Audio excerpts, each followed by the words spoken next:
Hello students, last class में मैंने आपके साथ कुछ एग्जांपल्स डिस्कस किए थे और 4.1 एक्सरसाइज मैंने आपको होमवर्क दी थी। आज मैं आपके साथ कुछ प्रॉपर्टीज़ डिस्कस करूंगा, डिटर्मिनेंट्स की कुछ प्रॉपर्टीज़। ये प्रॉपर्टीज़ जो है ये बहुत ज़्यादा इंपॉर्टेंट है क्योंकि 4.2 एक्सरसाइज में जितने भी क्वेश्चंस हैं वो सारे के सारे क्वेश्चंस इन प्रॉपर्टीज़ पे डिपेंडेंट है और जितने भी एग्जांपल्स अब हम पढ़ने वाले हैं 4.2 से रिलेटेड वो सारे के सारे भी इन्हीं प्रॉपर्टीज के थ्रू होने वाले हैं। टोटल यहाँ पे 6 प्रॉपर्टीज हम लोग कवर करेंगे, 6 प्रॉपर्टीज। ये जो प्रॉपर्टीज हैं ये बहुत ही ज़्यादा इंपॉर्टेंट है क्योंकि इनमें से एग्जाम में 4 या 6 मार्क्स में एक क्वेश्चन ज़रूर पूछा जाता है। तो आप लोग इसे अच्छे से समझना, अच्छे से इसको जो है आप लोग अपने दिमाग में बिठा लेना।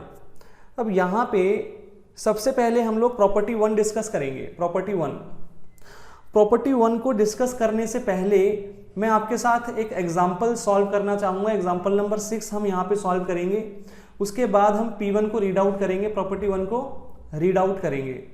तो भाई देखो एग्जाम्पल 1 क्या है, एग्जाम्पल 6 क्या है। एग्जाम्पल 6 है कि भाई हमें यहाँ पे एक डिटर्मिनेंट गिवन है, हमें इसे इवेल्युएट करना है, हमें इसे सॉल्व करना है। लास्ट क्लास में मैंने आपको डिटर्मिनेंट सॉल्व करना सिखाया था। 3:3 ऑर्डर का अगर डिटर्मिनेंट हो तो मैंने आपको बताया था हम किसी भी रो या किसी भी कॉलम से उसको एक्सपेंड कर सकते हैं और सॉल्व कर सकते हैं। तो सेम तरीके से मैं यहाँ पे R1 के थ्रू एक्सपेंड कर रहा हूँ, ठीक है। R1 के थ्रू भी कर सकते हैं, R2 के थ्रू भी। वैसे R2 के थ्रू ज़्यादा ईजी रहेगा, क्यों? क्योंकि यहाँ पे 0 है ना, ठीक है। तो मुझे कैलकुलेशन कम करनी पड़ेगी। तो एक काम करते हैं R2 के थ्रू इसको एक्सपेंड करते हैं, ठीक है। R2 के थ्रू तो लिखते हैं यहाँ पे एक्सपेंडिंग R2, ठीक है। R2 को एक्सपेंड करते हैं यहाँ पे। तो देखो R2 का जो फर्स्ट एलिमेंट है मैंने बताया था ये ऑड प्लेस पे होता है, तो इसके साथ नेगेटिव का साइन लगेगा, तो -6, ठीक है। अब ये जो एलिमेंट है ये हमारा कौन सी वाली रो में आता है? सेकेंड रो में और फर्स्ट कॉलम में। तो सेकेंड रो और फर्स्ट कॉलम डिलीट हो जाएगा, तो 1 2 3 4 ये वाले एलिमेंट्स बचेंगे बस, ठीक है। तो ब्रैकेट में हम क्या करेंगे? -7 × 3 -7 × -3 और -5 × 5 × 5। उसके बाद जो सेकंड एलिमेंट यहाँ पे R2 के अंदर है वो 0 है। वैसे तो लिखने की जरूरत नहीं है बट मैं लिख के दिखा देता हूँ यहाँ पे। तो पॉजिटिव एलिमेंट होगा ये प्लस वाला, क्योंकि ये इवन प्लेस है। तो +0 किया हमने यहाँ पे। अब ये एलिमेंट जो है ये R2 में लाई करता है और C2 में लाई करता है, तो R2 और C2 डिलीट हो जाएंगे, तो 1 2 3 4 ये एलिमेंट्स बचेंगे। तो -7 × 2 -7 × 2 -1 × 5 1 × 5। सेम तरीके से हम लोग जो है यहाँ पे थर्ड एलिमेंट को भी ट्रीट करेंगे। थर्ड एलिमेंट ऑड प्लेस पे है तो -4 आएगा यहाँ पे। -4 जो है ये कौन से वाले रो और कौन से कॉलम में लाई करता है? तो भाई ये सेकंड रो थर्ड कॉलम में लाई करता है, तो सेकंड रो और थर्ड कॉलम को डिलीट कर देंगे। 1 2 3 4 ये वाले एलिमेंट्स बच गए बस अब। तो 5 × 2 -1 × -3 तो चलिए इसको सॉल्व करते हैं और डिटर्मिनेंट का आंसर निकल जाएगा। ये -6 तो एज इट इज रहेगा, वैसे का वैसे ही रहेगा -6। अब यहाँ पे ब्रैकेट वाली टर्म्स को कैलकुलेट कर लेते हैं। -7 × -3 तो माइनस तो प्लस हो जाएगा मल्टीप्लीकेशन से, तो 21 आ गया। ऐसे ही माइनस कितना हो जाएगा? 25। उसके बाद 0 को किसी भी नंबर से मल्टीप्लाई करूंगा 0 ही आएगा, तो इसको कैलकुलेट करने की जरूरत ही नहीं है। आगे है -4, तो -4 लिखते हैं और ब्रैकेट वाली टर्म्स में देखो 5 × 2 10 और माइनस प्लस हो जाएगा, ठीक है, तो +3। अब यहाँ पे -6 × -4 आ गया हमारे पास।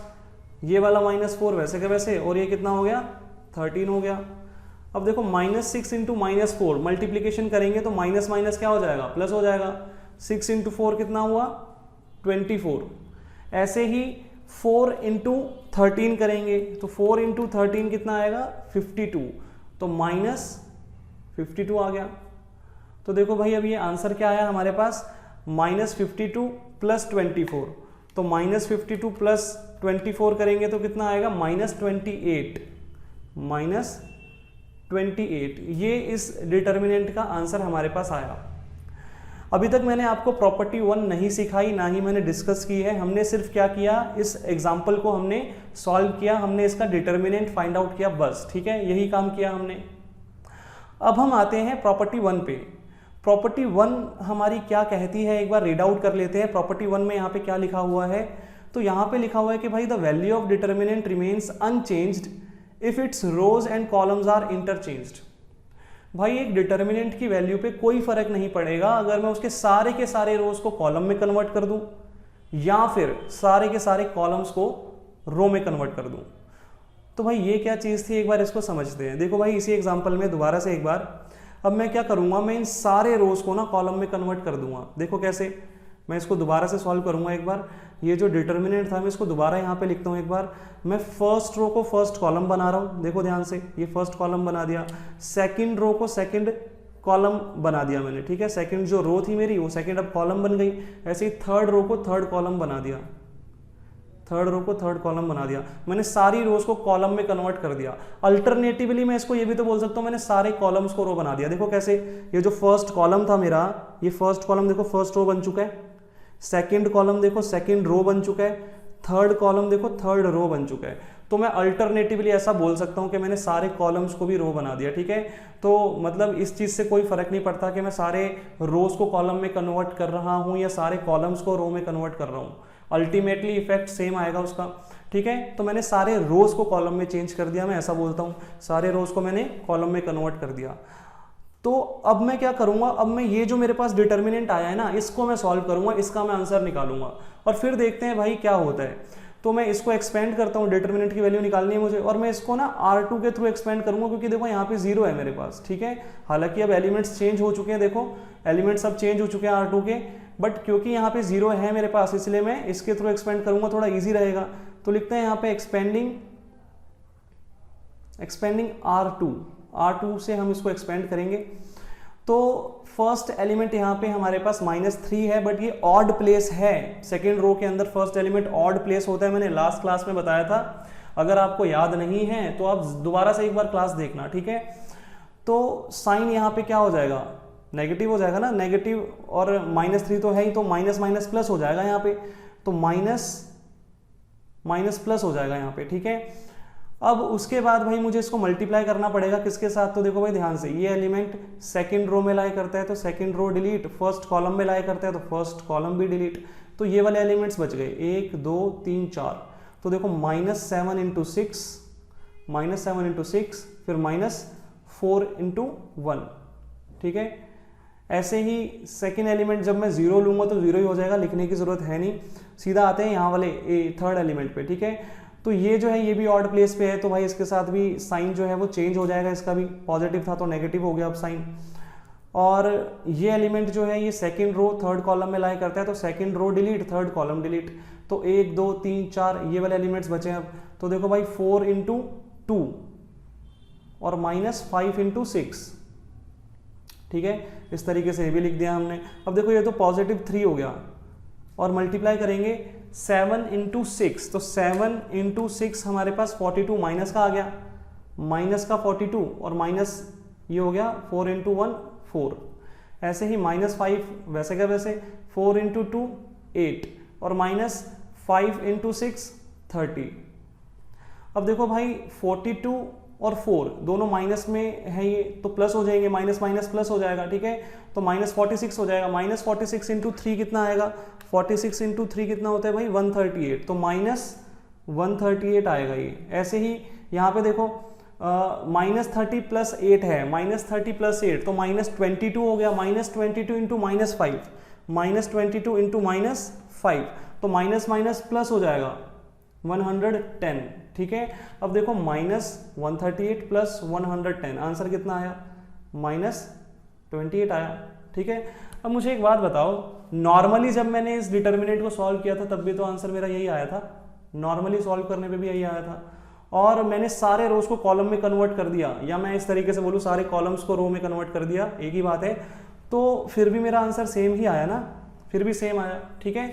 तो यही हमारी प्रॉपर्टी P1 है कि अगर मैं सारे रोज को कॉलम में कन्वर्ट कर दूं किसी भी डिटर्मिनेंट में तो आंसर पे कोई इफेक्ट नहीं पड़ेगा, मेरा जो डिटर्मिनेंट की वैल्यू है वो सेम आएगी, ठीक है।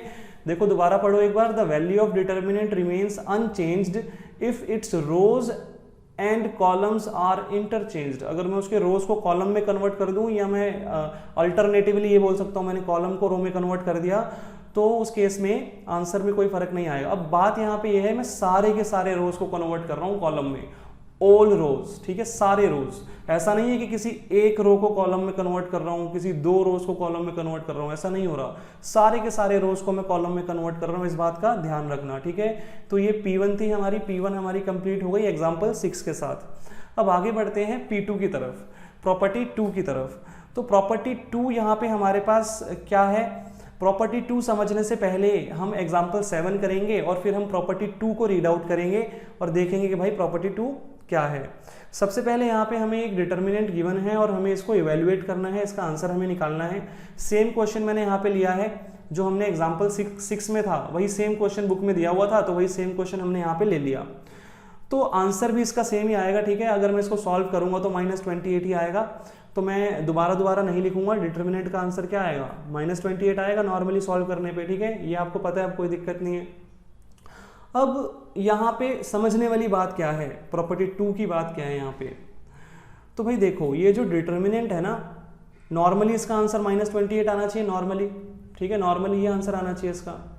अब मैं क्या करने वाला हूँ, मैं किसी एक रो को दूसरी रो के साथ इंटरचेंज करूंगा। लेट से मैं R1 को इंटरचेंज कर लेता हूँ, ठीक है। मैं किसी भी रो को किसी भी दूसरी रो के साथ इंटरचेंज कर सकता हूँ। मैं R1 को R2 के साथ इंटरचेंज कर रहा हूँ यहाँ पे, ठीक है। मैंने ये ऑपरेशन लगा दिया, R1 को R2 के साथ इंटरचेंज कर रहा हूँ मैं। तो अब देखो जो रिजल्टेंट डिटर्मिनेंट आएगा वो क्या आएगा मेरे पास। अब R1 जो था वो R2 बन जाएगा, R2 जो था वो R1 बन जाएगा। तो R1 की जगह अब R2 वाले सारे एलिमेंट्स आ जाएंगे, ये वाले, और R2 की जगह क्या चले जाएंगे, R1 वाले सारे एलिमेंट्स। तो ये वाले सारे एलिमेंट्स उठ के यहाँ पे आ गए। R3 में कोई चेंज नहीं आएगा, R3 एज इट इज, ठीक है। तो मैंने बस एक ऑपरेशन लगाया, मैंने दो रोज को आपस में क्या कर दिया, इंटरचेंज कर दिया। अब मैं क्या करूंगा, अब ये जो मेरे पास डिटर्मिनेंट आया ना, रिजल्टेंट डिटर्मिनेंट, मैं इसको सॉल्व करूंगा, ठीक है। तो एक काम करते हैं भाई, इसको सॉल्व करते हैं, इसका आंसर निकालते हैं। तो भाई अब देखो फर्स्ट रो में 0 है ना, तो मैं फर्स्ट रो के थ्रू एक्सपेंड करूंगा इसको। तो मैं लिखता हूं एक्सपेंडिंग R1 के थ्रू एक्सपेंड करूंगा। फर्स्ट एलिमेंट पॉजिटिव प्लेस पे है ये, तो भाई साइन चेंज नहीं होगा, 6 एज इट इज आएगा। ये हमारा फर्स्ट रो और फर्स्ट कॉलम में लाई करते हैं, तो फर्स्ट रो और फर्स्ट कॉलम डिलीट। अब ये वाले एलिमेंट्स बचे, देखो -7 इंटू -3 और फिर -5 इंटू 5। ऐसे ही सेकंड एलिमेंट जो है वो ऑड प्लेस पे है, नेगेटिव आएगा उसके साथ। मैं नहीं भी लिखूंगा तो चलेगा, 0 है, ठीक है, बट मैं लिख के दिखा देता हूँ। तो 0 अगर मैं यहाँ पे लेता हूँ तो भाई ये फर्स्ट रो सेकंड कॉलम में आएगा, तो first row second column delete. तो -7 इंटू 2, फिर -1 इंटू 5, ऐसे ही लास्ट एलिमेंट जो है वो इवन प्लेस पे है, प्लस आएगा उसके साथ। तो 4, और ये जो है फर्स्ट रो और थर्ड कॉलम डिलीट, 5 इंटू 2 और -1 इंटू -3, ठीक है। तो ये कैलकुलेशन आ गई हमारे पास। अब देखो 6 तो एज इट इज वैसे के वैसे रहेगा। अब यहाँ पे -7 इंटू -3, तो माइनस माइनस प्लस हो जाएगा। 7 इंटू 3 कितना होता है, 21, और ऐसे ही -5 इंटू 5, तो -25 आ गया। अब मैं इसको जब सॉल्व करूंगा तो 0 ही आएगा, 0 को किसी भी नंबर से मल्टीप्लाई करूंगा तो 0 ही आएगा, लिखने की जरूरत नहीं है, सीधा सीधा आगे बढ़ते हैं। +4 और ब्रैकेट में क्या क्या था, 5 इंटू 2 10 एंड -1 इंटू -3 +3, ठीक है। तो अब देखो भाई ये क्या हो गया, -4 इंटू 6, तो -24, और ऐसे ही 13 इंटू 4, तो 13 इंटू 4 कितना आएगा हमारे पास, 52, बट ये पॉजिटिव 52 है हमारे पास।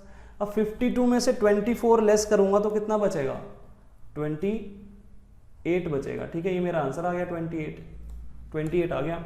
अब एक चीज समझना यहाँ पे भाई, पहले मेरा आंसर क्या आ रहा था, -28, बट जैसे ही मैंने दो रोज को आपस में इंटरचेंज किया तो आंसर क्या हो गया, +28। तो साइन चेंज हो गया, क्या हो गया, साइन चेंज हो गया। तो यही हमारी प्रॉपर्टी P2 है, प्रॉपर्टी 2 है ये हमारी। तो भाई देखो क्या लिखा हुआ है, रीड आउट कर लेते हैं एक बार। इफ एनी 2 रोज और columns of a determinant are interchanged then sign of determinant changes. अगर मैं किन्हीं दो रोज को आपस में इंटरचेंज कर दूं, या फिर मैं ऐसा कॉलम्स के साथ भी कर सकता था, मैं किन्हीं दो कॉलम्स को आपस में इंटरचेंज कर दूं, तो भाई उस केस में जो डिटर्मिनेंट का आंसर था ना, उसका साइन चेंज हो जाएगा। ठीक है, साइन क्या हो जाएगा, उसका चेंज हो जाएगा। ठीक है, तो ये चीज़ है हमारी। मैं ऐसा भी बोल सकता हूँ कि भाई ये डिटर्मिनेंट को जो आंसर था वो -1 के साथ मल्टीप्लाई हो गया। ठीक है ना, -28 था ना पहले आंसर, अगर मैं -1 के साथ मल्टीप्लाई कर देता तो ये, अब देखो यही वाला आंसर आता 28। ठीक है, तो मैं ऐसा भी कह सकता था कि भाई डिटर्मिनेंट का आंसर -1 से मल्टीप्लाई हो जाता है। ठीक है, प्रॉपर्टी 2 के अनुसार अगर मैं किन्हीं दो रोज को आपस में चेंज कर दूं या किन्हीं दो कॉलम्स को आपस में इंटरचेंज कर दूं, तो जो डिटर्मिनेंट का जो आंसर है वो -1 के साथ मल्टीप्लाई हो जाता है। अब यहाँ पे एक बात समझना, जैसे मैंने R1 को R2 के साथ चेंज कर दिया तो ये रिजल्टेंट डिटर्मिनेंट आ गया था। अब मान लो इस ऑपरेशन के बाद मैं एक और ऑपरेशन लगा देता, मैं क्या करता, ये जो R2 अब आया था ना मेरे पास, मैं इसको R3 से इंटरचेंज कर देता, ऐसा कर देता, मैं R2 को R3 से इंटरचेंज कर देता। मान लो मतलब मैंने R1 को R2 से इंटरचेंज किया, ये आया, फिर मैंने दोबारा ऑपरेशन लगाया। अब मुझे बताओ मैंने दो बार जो है किन्हीं दो रोज को आपस में इंटरचेंज किया, तो पहली बार -1 से मल्टीप्लाई होगा डिटर्मिनेंट, फिर दूसरी बार फिर -1 से मल्टीप्लाई होगा डिटर्मिनेंट, तो -1 × -1 +1। इसका मतलब अगर मैं ये ऑपरेशन दो बार अप्लाई कर दूं, मतलब मैं पहली बार दो रोज को आपस में इंटरचेंज करूं और फिर दोबारा मैं किन्हीं अलग दो रोज को आपस में इंटरचेंज कर दूं, तो मेरा डिटर्मिनेंट का आंसर जो है उस पर कोई फर्क नहीं पड़ेगा। ठीक है, तो ये बात भी यहाँ पे हम लोग साथ साथ समझ लेते हैं। तो ये हमारी प्रॉपर्टी 2 थी। अगर मैं किन्हीं दो रोज को आपस में इंटरचेंज करूंगा या किन्हीं दो कॉलम्स को आपस में इंटरचेंज करूंगा, तो डिटर्मिनेंट का जो आंसर था उसका साइन क्या हो जाएगा, चेंज हो जाएगा। ठीक है, तो हमने दो प्रॉपर्टीज पढ़ ली हैं। पहली प्रॉपर्टी हमने क्या पढ़ी कि अगर मैं सारे के सारे रोज को कॉलम में चेंज कर दूं तो मेरा जो डिटर्मिनेंट का आंसर है उस पर कोई फर्क नहीं पड़ता। दूसरी प्रॉपर्टी मैंने ये पढ़ी कि अगर मैं किन्हीं दो रोज को आपस में चेंज कर दूं या किन्हीं दो कॉलम्स को आपस में इंटरचेंज कर दूं, तो मेरा जो डिटर्मिनेंट का आंसर है उसका साइन चेंज हो जाता है। ठीक है, -1 से मल्टीप्लाई हो जाता है उसका साइन। तो चलिए आगे बढ़ते हैं प्रॉपर्टी 3 की तरफ। अब प्रॉपर्टी 3 जो है ये क्या है भाई, एक बार रीड आउट कर लेते हैं। इफ एनी टू रोज और columns of a determinant are identical then value of determinant is 0। ठीक है, तो एक बार एक काम करते हैं भाई, इसको ना एग्जाम्पल 8 जो है इसके थ्रू हम लोग जो है समझेंगे। एग्जाम्पल 8 पहले देखते हैं और फिर हम इस प्रॉपर्टी को जो है समझेंगे। एग्जाम्पल 8 हमें यहाँ पे दिया गया है, इवेल्युएट दिस डिटर्मिनेंट, इस डिटर्मिनेंट को हमें सॉल्व करना है। तो मैं किसी भी रो या किसी भी कॉलम के थ्रू इसको एक्सपेंड कर सकता हूँ, कहीं पे 0 तो है नहीं। ठीक है, तो एक काम करते हैं R1 के थ्रू एक्सपेंड कर लेते हैं। लिखते हैं यहाँ पे एक्सपेंडिंग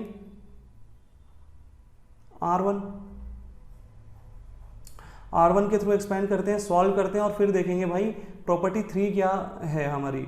तो R1 के थ्रू इसको एक्सपेंड करेंगे। फर्स्ट एलिमेंट पॉजिटिव प्लेस पे है हमारा, इवन प्लेस पे है तो पॉजिटिव रहेगा, साइन चेंज नहीं होगा उसका। तो 3 पॉजिटिव था तो मैंने वैसे के वैसे लिख दिया। अब ये फर्स्ट रो फर्स्ट कॉलम में आता है तो first row first column delete, 3 × 2 -2 × 3। ऐसे ही सेकंड एलिमेंट ऑड प्लेस पे है तो साइन चेंज हो गया उसका, प्लस का 2 था तो मैंने माइनस का लिख दिया। अब ये सेकंड कॉलम फर्स्ट रो में आता है तो second column first row delete, तो 3 × 2 -3 × 3। ऐसे ही लास्ट जो एलिमेंट है ये इवन प्लेस पे है तो साइन चेंज नहीं होगा। ये फर्स्ट रो थर्ड कॉलम में आता है तो first row third column delete, फिर 2 × 2 -3 × 2। ठीक है, अब सॉल्व कर लेते हैं भाई इसको। तो देखो यहाँ पे ये 3 तो एज इट इज, ये हो गया 6 - 6 तो ये तो 0 हो जाएगा पूरा। ऐसे यहाँ पे देखो -2 तो वैसे का वैसे, यहाँ पे क्या आ गया 6 - 9। ऐसे ही यहाँ पे देखो, यहाँ पे ये +3 तो वैसे का वैसे, और यहाँ पे क्या आ गया 4 - 6। तो देखो भाई ये तो 0 हो गया पूरा, 3 × 0 0, -2 वैसे के वैसे, और ये हमारे पास कितना आ गया -3, +3 भी वैसे के वैसे, और ये कितना आ गया हमारे पास -2। अब देखो सॉल्व करते हैं, ये तो 0 हो गया, और ये हमारे पास कितना आ गया -2 × -3 +6। ऐसे ही +3 × -2 -6। तो भाई देखो 6 और 6 आपस में कैंसिल हो गए तो आंसर क्या आ गया 0 आ गया। अब भाई ये आंसर जो मैंने कैलकुलेट किया ना, ये मैं बिना कैलकुलेट करे भी सीधा बता सकता था कि ये आंसर 0 ही आएगा। वो कैसे?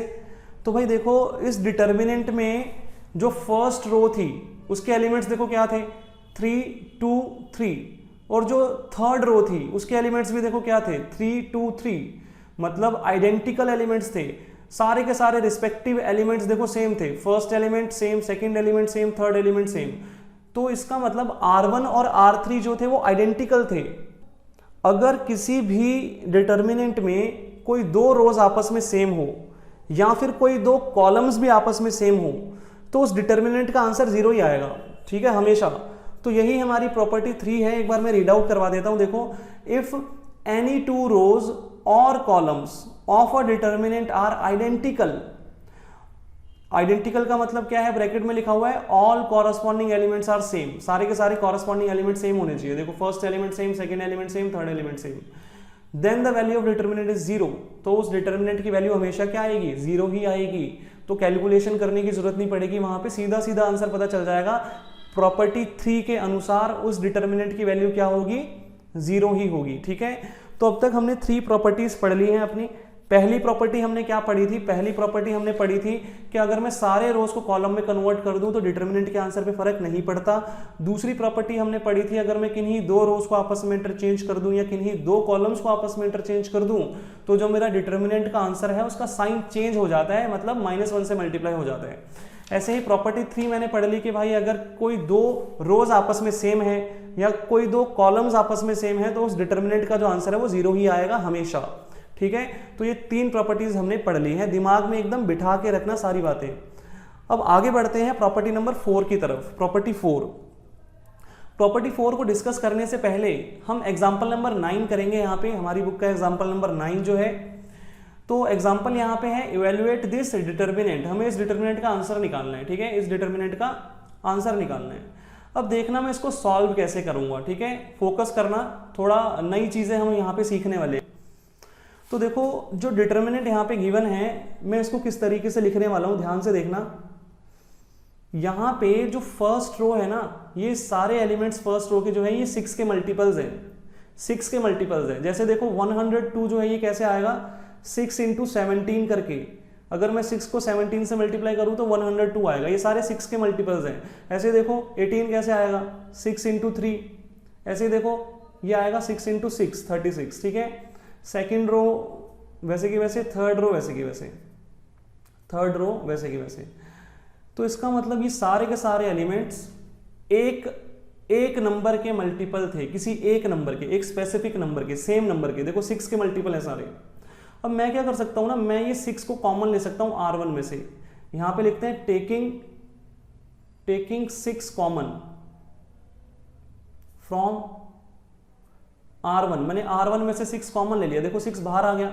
अब अंदर क्या बचा, अंदर देखो यहाँ पे 17 बचा, यहाँ पे 3 और यहाँ पे 6। सेकंड रो में कोई चेंज नहीं, थर्ड रो में कोई चेंज नहीं, ठीक है, थर्ड रो में कोई चेंज नहीं। अब एक बात समझना, अभी हमने P3 पढ़ी थी। P3 क्या थी, कोई भी दो रोज अगर सेम होंगी या कोई भी दो कॉलम्स अगर सेम होंगे तो उस डिटर्मिनेंट का आंसर क्या होगा, 0 होगा ना। तो देखो यहाँ पे R1 और R3 सेम है, ठीक है, तो R1 और R3 सेम है, तो ये 6 तो वैसे के वैसे, इस डिटर्मिनेंट का आंसर तो 0 ही आना है। तो ये कैसे हुआ, बाय प्रॉपर्टी 3, ठीक है। तो बाय P3 हमने क्या किया, इस डिटर्मिनेंट का आंसर 0 लिखा, क्योंकि R1 और R3 क्या थे, सेम थे। सिंस R1 = R3, R1 और R3 सेम थे, इसलिए इस डिटर्मिनेंट का आंसर 0 हुआ। और जब मैं 6 को 0 से मल्टीप्लाई करूंगा तो 0 ही आएगा, ठीक है। तो अब देखो यहाँ पे हमने P4 वाली चीज क्या पढ़ी, P4 की न्यू चीज क्या थी यहाँ पे। तो P4 वाली चीज ये थी कि भाई हम ना किसी भी रो में से ना एक कॉमन फैक्टर ले सकते हैं। जैसे कि देखो यहाँ पे मैंने 6 को कॉमन ले लिया, ठीक है, किसी भी रो में से कॉमन फैक्टर हम ले सकते हैं कॉमन, ठीक है।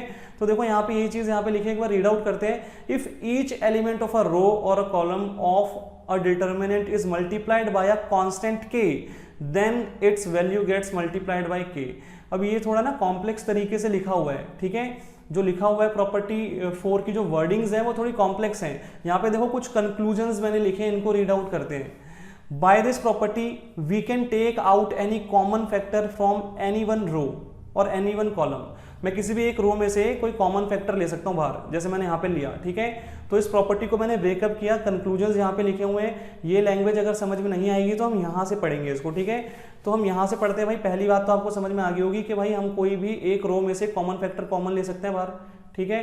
किसी कॉलम में से भी ये चीज़ कर सकता था मैं, अगर कुछ कॉमन आ रहा होता तो मैं उसमें से कॉमन ले लेता बाहर।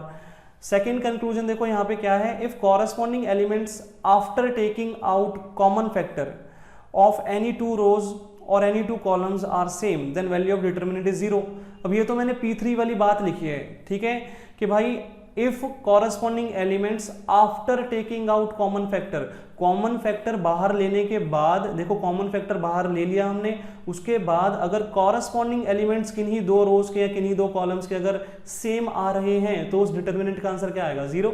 तो ये तो P3 वाली बात है ना, देखो लिखा भी हुआ है मैंने P3, ठीक है। तो इसका मतलब ये तो P3 वाली बात है। तो P4 वाली बात तो सिर्फ यहाँ पे यही थी कि हम किसी एक रो में से कॉमन फैक्टर बाहर ले सकते हैं, कॉमन ले सकते हैं, ठीक है।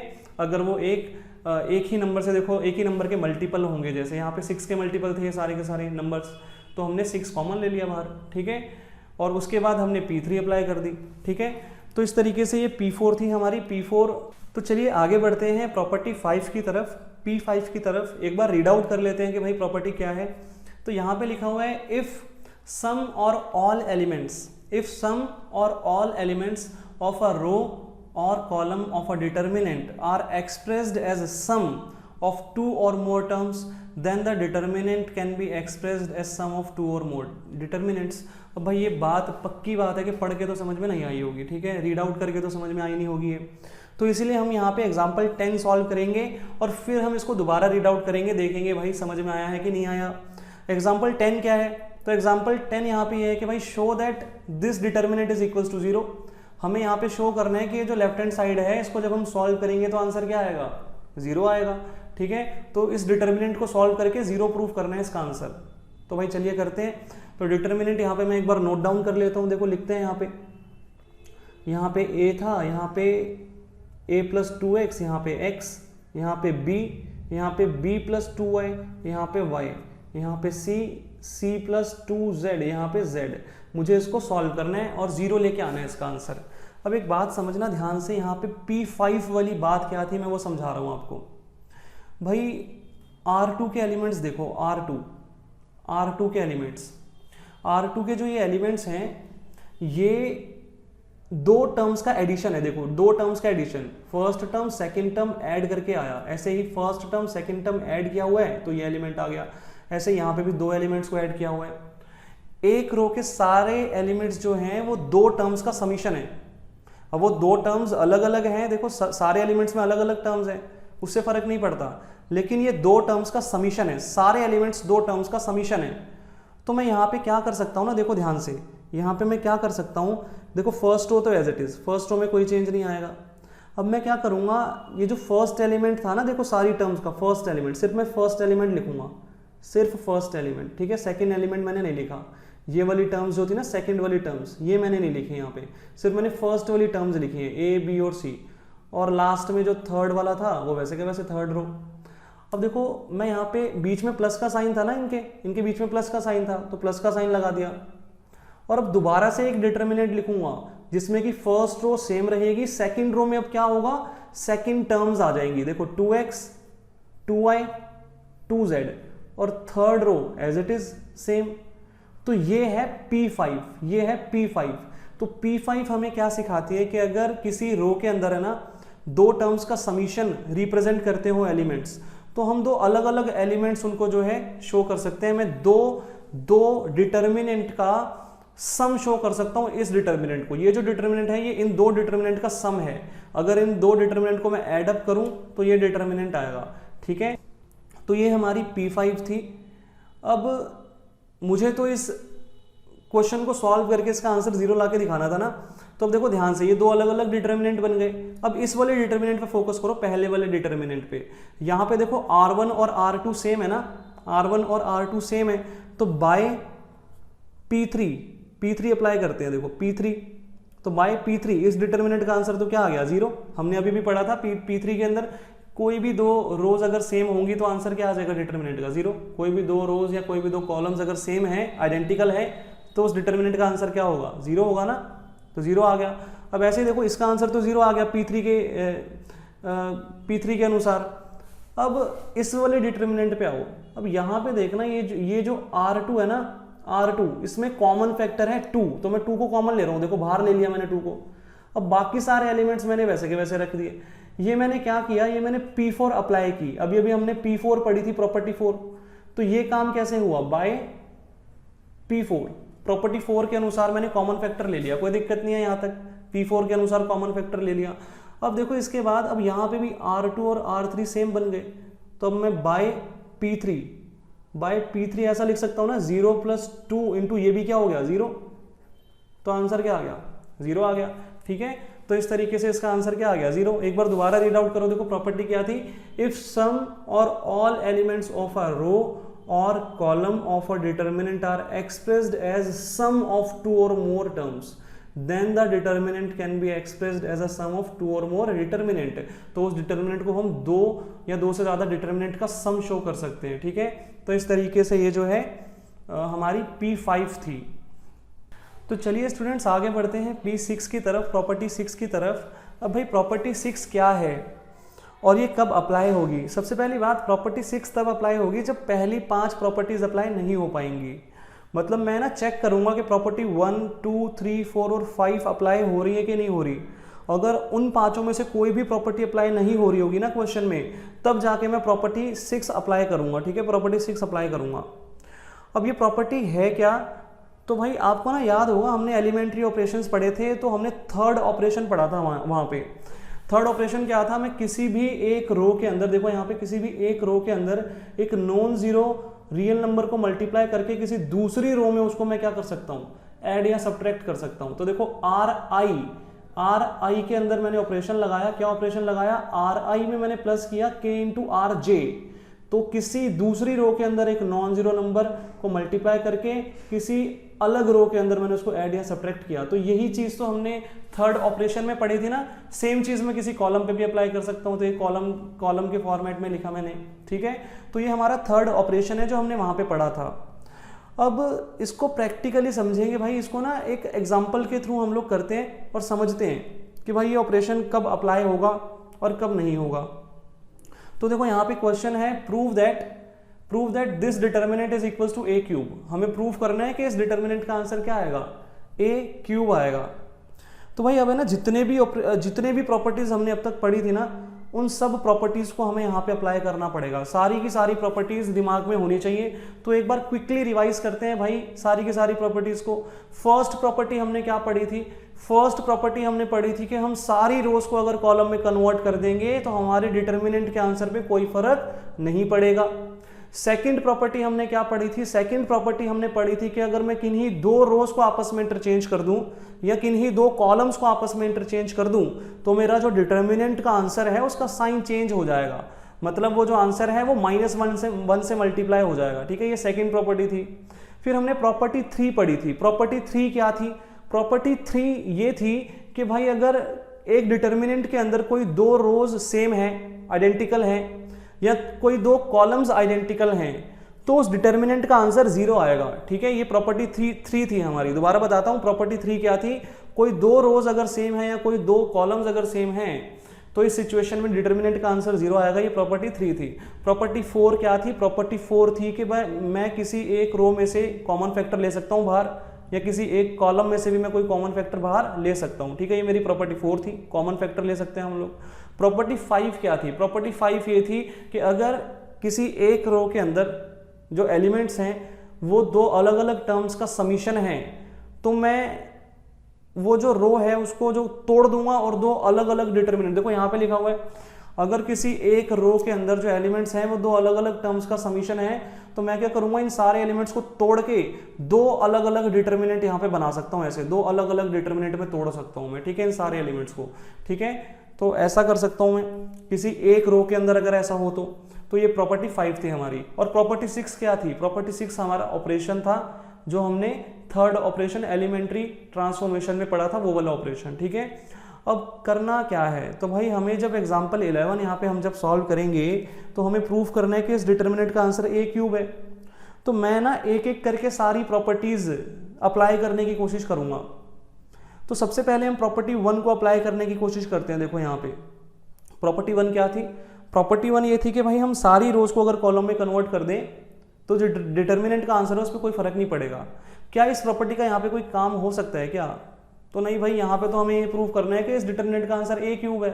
तो यहाँ पे मैं सारी रोज को कॉलम में कन्वर्ट करके क्या करूंगा, ठीक है, कोई फर्क ही नहीं पड़ेगा उससे तो, ठीक है। तो प्रॉपर्टी 1 तो सिर्फ ये कहती है कि सारी रोज को अगर कॉलम में कन्वर्ट कर दो तो डिटर्मिनेंट का आंसर जो है उस पर कोई फर्क नहीं पड़ता, तो उसको मैं यहाँ पे अप्लाई नहीं कर सकता। प्रॉपर्टी 1 तो यहाँ पे एप्लीकेबल नहीं है। प्रॉपर्टी 2 क्या थी, प्रॉपर्टी 2 ये थी कि अगर मैं किन्हीं दो रोज को आपस में इंटरचेंज कर दूं या किन्हीं दो कॉलम्स को आपस में इंटरचेंज कर दूं ना, तो वो जो डिटर्मिनेंट का आंसर होगा उसका साइन चेंज हो जाएगा। अब भाई इस प्रॉपर्टी का भी मैं यहाँ पे क्या करूंगा, कुछ भी नहीं कर सकते, ठीक है, एप्लीकेबल ही नहीं है, क्योंकि मुझे तो यहाँ पे प्रूफ करना है कि इसका आंसर ए क्यूब है। तो मैं इस चीज का यहाँ पे कुछ नहीं कर सकता कि अगर मैं दो रोज को आपस में इंटरचेंज कर दूंगा तो साइन चेंज हो जाएगा, ठीक है, इस चीज का यहाँ पे कोई एप्लीकेशन ही नहीं है। अगला हमारे पास जो अगली प्रॉपर्टी थी वो क्या थी, अगली प्रॉपर्टी हमारी ये थी कि अगर कोई दो रोज या कोई दो कॉलम्स आपस में आइडेंटिकल होंगे ना, तो मैं जो है डिटर्मिनेंट का आंसर सीधा सीधा बता सकता हूँ। डिटर्मिनेंट का आंसर क्या होगा, जीरो होगा उस केस में, ठीक है। अगर दो रोज आइडेंटिकल है या दो कॉलम्स आइडेंटिकल है तो डिटर्मिनेंट का आंसर जीरो होगा। तो देखो यहाँ पे क्या कोई दो रोज आपस में आइडेंटिकल है क्या, नहीं, ना ही कोई दो कॉलम्स आपस में आइडेंटिकल है, तो यहाँ पे P3 भी अप्लाई नहीं कर सकते, ठीक है। प्रॉपर्टी 3 भी फेल हो गई यहाँ पे। प्रॉपर्टी 4 क्या थी, प्रॉपर्टी 4 थी मैं किसी भी एक रो में से या किसी भी एक कॉलम में से जो है मैं कॉमन फैक्टर ले सकता हूँ। तो देखो R1 में कुछ कॉमन आ रहा है, नहीं भाई कुछ कॉमन नहीं आ रहा R1 में, ठीक है भाई। यहाँ पे ना A प्लस बी है, A इंटू बी होता ना तो मैं A को कॉमन ले सकता था, यहाँ पे भी A इंटू बी होना चाहिए था, मल्टीप्लीकेशन में होता अगर A तो फिर A कॉमन आ जाता, बट यहाँ पे तो प्लस में है ना तो कॉमन नहीं ले सकते ऐसे, ठीक है। तो कॉमन तो नहीं है भाई यहाँ पे भी, ठीक है। ऐसे ही R2 में भी कुछ कॉमन नहीं है, R3 में तो कुछ मतलब कॉमन नहीं आ रहा, ठीक है, कुछ कॉमन नहीं निकल रहा है यहाँ पे। तो देखो भाई यहाँ पे जो C1 है ना, C1 कॉलम 1, इसमें से A कॉमन आ रहा है, देखो ध्यान से A कॉमन आ रहा है इसमें से, ठीक है। तो मैं इसमें से A कॉमन ले सकता हूँ, ठीक है। तो यहाँ पे भाई प्रॉपर्टी P5 अप्लाई हो तो रही है, तो एक काम करते हैं पहले P5 अप्लाई करते हैं। तो मैं P5 अप्लाई कर रहा हूँ यहाँ पे, ठीक है। और मैं क्या करूँगा, मैं यहाँ पे लिखता हूँ taking A common, taking A common from C1। तो C1 में से मैं क्या कर रहा हूँ, A कॉमन ले रहा हूँ, तो A बाहर आ जाएगा। और अब अंदर क्या बचेगा, तो अंदर यहाँ पे 1 2 3 और बाकी सारे एलिमेंट्स एज इट इज, जैसे थे वैसे के वैसे। तो बाकी सारे एलिमेंट्स में कोई चेंज नहीं आएगा, बाकी सारे एलिमेंट्स वैसे ही रहेंगे जैसे थे वो। तो ये मैंने सारे के सारे एलिमेंट्स लिख दिए यहाँ पे, ये भी लिख देते हैं और लास्ट वाला भी लिख देते हैं। तो भाई P5 तो हो गई अप्लाई, ठीक है। किसी एक रो या किसी एक कॉलम में से कोई कॉमन फैक्टर मैं ले सकता हूँ, तो मैंने यहाँ पे A कॉमन ले लिया, ठीक है, A कॉमन ले लिया। तो भाई P5 हो गई। अब देखो, अब जो मेरे पास ये जो आंसर आया, मुझे दोबारा से अब सोचना है, ठीक है। जब भी मैं कोई प्रॉपर्टी अप्लाई करूंगा तो जो रिजल्टेंट आंसर होगा ना, वो रिजल्टेंट आंसर आने के बाद मुझे दोबारा से सारी प्रॉपर्टीज सोचनी है कि भाई क्या यहाँ पे P1 P2 P3 P4 P5 applicable है कि नहीं है। तो देखो P1 का तो कोई काम है ही नहीं, सारे रोज को कॉलम में कन्वर्ट करके आंसर चेंज नहीं होता, उसका यहाँ पे क्या करूंगा मैं। ऐसे ही P2 जो है, P2 क्या थी कि अगर किन्हीं दो रोज को आपस में चेंज कर दूं या किन्हीं दो कॉलम्स को आपस में चेंज कर दूं तो साइन चेंज हो जाता है, उसका भी कोई काम नहीं है। P3 क्या थी भाई, P3 थी दो रोज या दो कॉलम्स आइडेंटिकल होंगे तो आंसर जीरो आएगा, ऐसा भी कुछ नहीं हो रहा है यहाँ पे, कोई दो रोज या दो कॉलम्स आइडेंटिकल है ही नहीं। P4 क्या थी, कॉमन फैक्टर ले सकते हैं, ठीक है, P4 कॉमन फैक्टर। तो सॉरी ये वैसे P4 के थ्रू किया था, ये मैंने P5 लिख दिया, कॉमन फैक्टर तो P4 वाला था ना, तो P4 के थ्रू किया था ये मैंने, ठीक है। तो कॉमन फैक्टर तो हम ऑलरेडी ले चुके हैं, अब कुछ कॉमन और तो आ नहीं रहा, ठीक है, इसके अलावा तो कुछ कॉमन आ ही नहीं रहा था, तो P4 एप्लीकेबल नहीं है। P5 क्या था, P5 था कि मैं किसी एक रो को जो है अगर वो समीशन में है तो मैं तोड़ तोड़ के लिख सकता हूँ, बट ये बात है ना किसी एक रो पे एप्लीकेबल होती है, किसी एक रो पे। अब इस डिटर्मिनेंट के अंदर तो देखो यहाँ पे भी समीशन है, यहाँ पे भी समीशन है इतना सारा, तो यहाँ पे तो एक रो में थोड़ी ना समीशन हो रखा है टर्म्स का, सॉरी कॉलम्स है, ये रोज भी नहीं है कॉलम्स है, दो दो कॉलम्स के अंदर देखो समीशन ऐसे ऐसे हो रखा है, ठीक है, इतना सारा। तो यहाँ पे तो ये P5 भी अप्लाई नहीं होगी। P5 तो तब अप्लाई होती है जब देखो यहाँ पे देखो किसी एक रो या किसी एक कॉलम में समीशन हो, तब जाके मैं इसको तोड़ सकता हूँ दो अलग अलग डिटर्मिनेंट में। बट यहाँ पे तो बहुत कॉम्प्लेक्स हो गया ना, ये दो कॉलम्स के अंदर जो एलिमेंट्स हैं वो समीशन है, यहाँ पे दो टर्म्स का समीशन है, यहाँ पे तीन तीन टर्म्स का समीशन है, तो ये चीज पॉसिबल ही नहीं है, यहाँ पे P5 अप्लाई हो ही नहीं सकती। तो अब सारी की सारी प्रॉपर्टीज P5 तक सारी फेल हो गई, और जब सारी की सारी P5 तक प्रॉपर्टीज फेल होगी ना तब आएगी P6, ठीक है। तो P6 कब अप्लाई होगी, जब P5 तक की सारी प्रॉपर्टीज फेल होंगी तब P6 अप्लाई होगी, ठीक है। तो ये एप्लीकेशन आपको सीखना है बस, ठीक है। अगर ये चीज आपको समझ में आ गई तो सारे के सारे क्वेश्चन इजी लगेंगे, और ये एप्लीकेशन धीरे धीरे क्वेश्चन बाय क्वेश्चन आपको समझ में आना शुरू होगा। जैसे जैसे आप क्वेश्चंस करेंगे, मैं आपको और क्वेश्चंस कराऊंगा अभी, ठीक है, और प्रैक्टिस आप जितना करेंगे उतना जल्दी आपको ये चीज जो है समझ में आ जाएगी। अब भाई चलो ये भी बात समझ में आ गई कि अब P6 यहाँ पे लगानी है, P5 तक की कोई प्रॉपर्टीज काम नहीं कर रही तो P6 लगाएंगे। तो P6 अब लगानी है तो भाई P6 कैसे लगाएंगे, तो भाई जीरोस बनाने के लिए सोचना है आपको, तो ठीक है, जीरोस बनाने के लिए सोचना है। तो जीरोस कैसे बने अब, तो देखो ध्यान से, यहाँ पे 2 है, यहाँ पे 1 है, मैं R2 के अंदर चेंज लाऊंगा क्योंकि ये एलिमेंट R2 में लाया करता है ना, तो मैं R2 में चेंज लाऊंगा। क्या चेंज लाऊंगा, देखो R2 में क्या चेंज लाऊंगा भाई, मैं R2 में माइनस करूंगा 2 इंटू R1। देखो यहाँ पे 1 था ना, तो 1 को 2 से मल्टीप्लाई करूंगा तो 2 बन जाएगा वो भी, तो 2 माइनस 2 क्या हो जाएगा, 0 आ जाएगा ना यहाँ पे। तो ये एक तो ये प्रॉपर्टी में अप्लाई करूंगा, साथ ही साथ में क्या करूंगा ना, मैं यही ऑपरेशन दोबारा भी लगाऊंगा। देखो यहाँ तो 0 बन जाएगा, मैं यहाँ भी 0 बना दूंगा। देखो कैसे, मैं R3 में चेंज लेके आऊंगा, मैं R3 में चेंज लेके आऊंगा, ये एलिमेंट R3 में आता है। R3 में क्या चेंज लेके आऊंगा भाई, मैं R3 में लेस करूंगा 3 इंटू R1, ठीक है, तो यहाँ पे भी 0 बन जाएगा, ठीक है। ऐसा करने से तो मैंने ना 2 बार सेम ऑपरेशन लगा दिया, ठीक है, 2 बार। अब इस चीज में ना अब ऐसा करते टाइम है ना एक चीज आपको ध्यान में रखनी है, ऐसा करते टाइम आपको एक चीज ध्यान में रखनी है, क्या कि जब मैंने ये फर्स्ट ऑपरेशन लगाया था तो देखो कौन सी वाली रो पे लगाया था, R2 पे लगाया था ना। अब ये सेम ऑपरेशन जब मैं इसी स्टेप के अंदर दोबारा लगा रहा हूं ना, तो R2 का देखो मुझे यूज नहीं करना, कहीं पे मैंने R2 का यूज किया नहीं किया। तो बस ये आप सावधानी बरतना यहाँ पे थोड़ी सी कि भाई अगर मैंने ये वाला ऑपरेशन R2 पे लगाया, मतलब किसी भी एक रो पे लगाया, तो दोबारा उस रो को मुझे उस सेम स्टेप में यूज नहीं करना, ठीक है, गलत हो जाएगा। तो दोबारा यूज नहीं कर रहा, देखो मैं 0 तो बना रहा हूं बट मैं दोबारा R2 को यूज नहीं कर रहा, ठीक है। तो अब देखो ऑपरेशन अप्लाई करते हैं, ए तो वैसे का वैसे, अब R1 में तो कोई चेंज नहीं आएगा, R1 के सारे एलिमेंट्स एज इट इज, कोई चेंज नहीं आएगा इनमें। R2 में देखो क्या होगा, R2 में ऑपरेशन अप्लाई करेंगे तो R2 में चेंजेस आएंगे। तो देखो भाई ऑपरेशन अप्लाई करते हैं, यहाँ पे देखो 2 था, ठीक है, तो यहाँ पे R2 की जगह 2 आ गया, उसके बाद बीच में माइनस, फिर 2 इंटू R1 का एलिमेंट क्या था 1, तो क्या आ जाएगा 0। ऐसे ही देखो यहाँ पे भी लगाते हैं, R2 का एलिमेंट था 3a प्लस 2b, तो मैंने R2 की जगह लिखा 3a प्लस 2b, फिर माइनस है तो माइनस वैसे का वैसे, फिर 2 है तो 2 वैसे का वैसे, फिर R1 का एलिमेंट, तो R1 का एलिमेंट क्या है a प्लस बी, तो इनटू में a प्लस बी ब्रैकेट में लिखेंगे ऐसे, ठीक है, मल्टीप्लीकेशन हो रही है ना। तो देखो 3a plus 2b minus 2a, अब मैं ब्रैकेट खोल रहा हूँ तो साइन भी चेंज करूंगा, तो माइनस 2b, ठीक है, ऐसे होगा। अब देखो 3a माइनस 2a कितना हो गया a, और 2b से 2b कैंसिल हो गया, तो a आ गया हमारे पास यहाँ पे। ऐसे ही देखो यहाँ पे भी सेम ऑपरेशन अप्लाई होगा, तो R2 के एलिमेंट्स की जगह ये आ जाएगा 4a plus 3b minus 2c, और फिर बीच में माइनस है तो माइनस एज इट इज, फिर 2 इंटू R1 के element a plus b plus c। अब देखो 4a वैसे का वैसे प्लस 3b भी वैसे का वैसे माइनस 2c भी वैसे का वैसे, अब ये हो जाएगा minus 2a minus 2b minus 2c, ठीक है, ब्रैकेट खुला, साइन चेंज। अब देखो 4a माइनस 2a कितना हो गया 2a, 3b माइनस 2b कितना हो गया प्लस का b, ठीक है, बड़े वाले के साथ प्लस का साइन था, 3b बड़ा है 2b छोटा है तो प्लस का साइन था इसलिए प्लस का b, 2c से 2c कैंसिल हो गया, ठीक है, तो 2a प्लस b आ गया यहाँ पे, 2a प्लस b।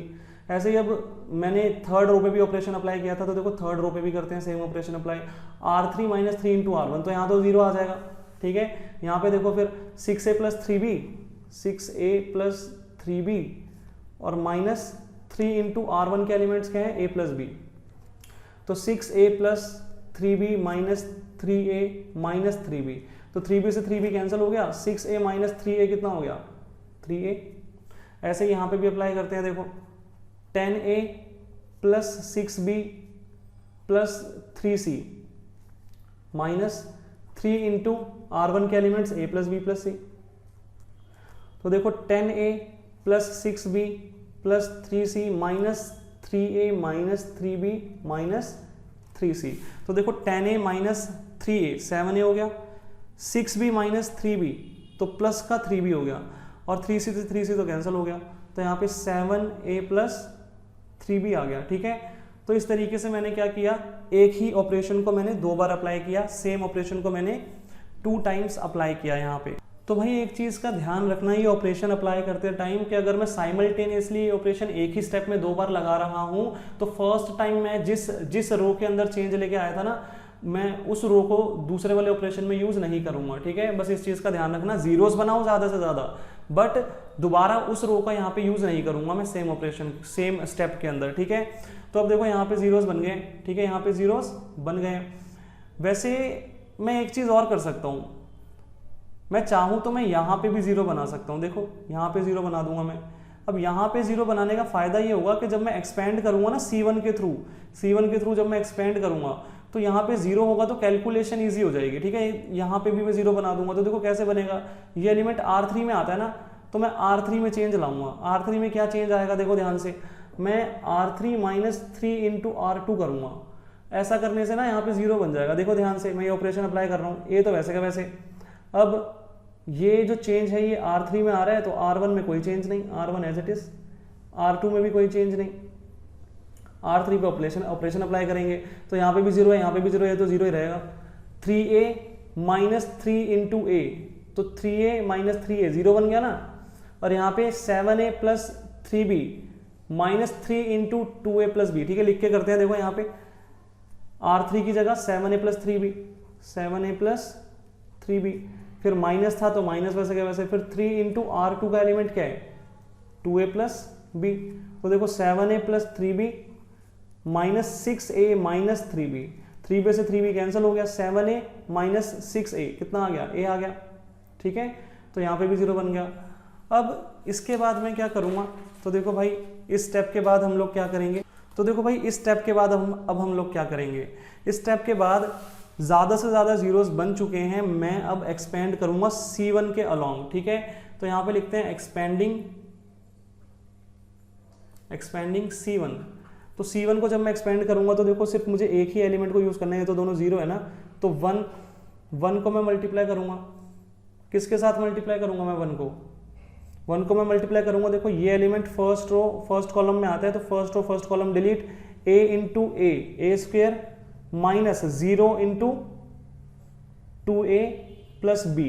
ठीक है, और ये जो बाहर a था ये तो एज इट इज रहेगा ना, वैसे ही मल्टीप्लीकेशन में रहेगा, ये तो डिटर्मिनेंट के साथ, तो ये डिटर्मिनेंट के साथ वैसे ही मल्टीप्लीकेशन में, तो ये वाला ये तो वैसे ही रहेगा। अब देखो ध्यान से देखना, ये 1 है तो ये तो 1 तो हटा भी सकता हूँ मैं, लिखूँ या ना लिखूँ एक ही बात है। a स्क्वेयर आ गया और ये तो 0 हो गया, तो ये क्या आ गया, a स्क्वेयर इंटू a कितना हो गया, a क्यूब। यही तो चीज़ हमें प्रूव करनी थी। ठीक है, तो इस तरीके से आंसर आ गया।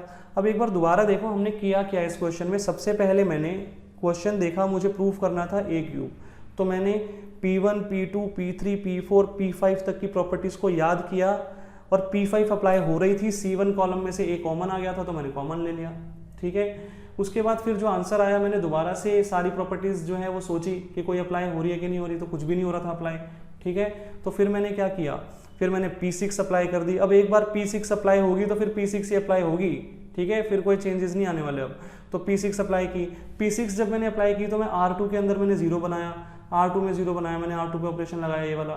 साइमल्टेनियसली मैंने R3 पे भी ऑपरेशन लगाया, बट इस बात का ध्यान रखना कि R2 पे ऑलरेडी ऑपरेशन लगा रखा है, तो R3 पे जब ऑपरेशन लगाया तो R2 का यूज़ नहीं करेंगे, कहीं पे भी R2 का यूज़ नहीं है। देखो दोनों ऑपरेशंस लगाए, जीरोस बन गए थे। फिर मेरे माइंड में आया C1 के अलॉन्ग एक्सपेंड करने, बट C1 के अलॉन्ग जब मैं एक्सपेंड करूंगा तो ये वाली रो और ये वाला कॉलम डिलीट होगा, तो ये एलिमेंट इससे मल्टीप्लाई होगा माइनस ये एलिमेंट इससे मल्टीप्लाई होगा। तो मैंने सोचा यार इसको भी 0 कर देता हूँ, कैलकुलेशन ईजी हो जाएगी। तो मैंने इसको 0 बनाने के लिए फिर ऑपरेशन लगाया R3 पे, मैंने इसको 0 बना दिया। ठीक है, 0 बन गया। फिर मैंने C1 को जो है एक्सपेंड किया, ये बाहर वाला a वैसे का वैसे, और इस डिटर्मिनेंट को मैंने सॉल्व कर लिया C1 को एक्सपेंड करके। ठीक है, तो इस तरीके से मैंने सॉल्व कर लिया, a क्यूब आ गया हमारे पास। तो भाई ये चीज़ है ना आपको प्रैक्टिस से आएगी। मैं आपको सिर्फ समझा सकता हूँ, ठीक है, मैं बता सकता हूँ कि इस तरीके से होगा ये, लेकिन आप जितना ज़्यादा प्रैक्टिस करोगे, बार बार करोगे, रिपीटेड वे में बिना देखे चीज़ों को करने की कोशिश करोगे, उतना ज़्यादा अच्छे से आपको ये चीज़ें समझ में आएंगी, ठीक है। तो ये हो गया हमारा प्रॉपर्टी 6 प्रॉपर्टीज हमने कवर कर ली है, एग्जाम्पल 11 तक हमारे हो गए हैं।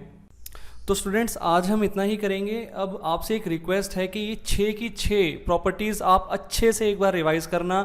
जो जो एग्जांपल्स मैंने इनके साथ आपको समझाए हैं, ये एग्जांपल्स आप दोबारा से प्लीज़ घर पे दोबारा करना। जितना ज़्यादा बार आप इन क्वेश्चंस को करेंगे उतना ज़्यादा आपको कॉन्फिडेंस आएगा। मैं नेक्स्ट क्लास में आपके साथ इससे आगे के एग्जाम्पल्स कंटिन्यू करूँगा। 4.2 एक्सरसाइज भी हम लोग स्टार्ट करेंगे, ठीक है। तो मेरी गारंटी है अगर आप ढंग से पढ़ोगे, दिल लगा के मेहनत करोगे, बार बार रिपीटिशन से क्वेश्चंस को सॉल्व करोगे, कोई भी आपको 90 प्लस लाने से नहीं रोक सकता मैथ्स के अंदर, ये मेरी गारंटी है आपको, ठीक है। बशर्ते आपका मन होना चाहिए, ठीक है, आपका दिल होना चाहिए, तो ही हो पाएगी ये बात, ठीक है। डेडिकेशन इतनी होनी चाहिए कि भाई बार बार जितनी बार करोगे क्वेश्चन उतनी बार कम है, ये खुद को फील होना चाहिए आपको, ठीक है। जब तक मन से नहीं आएगा ना, मार्क्स नहीं आ सकते। मैं तो क्या, कोई भी नहीं दिला सकता, भगवान भी नहीं दिला सकते, ठीक है। भगवान भी तभी मदद करेगा भाई जब खुद की मदद करेंगे, ठीक है। तो अब आप जितना मैंने आपको आज पढ़ाया अच्छे से रिवाइज करो, पुरानी सारी चीज़ें अच्छे से रिवाइज करो, जितना भी हमने अभी तक पढ़ा।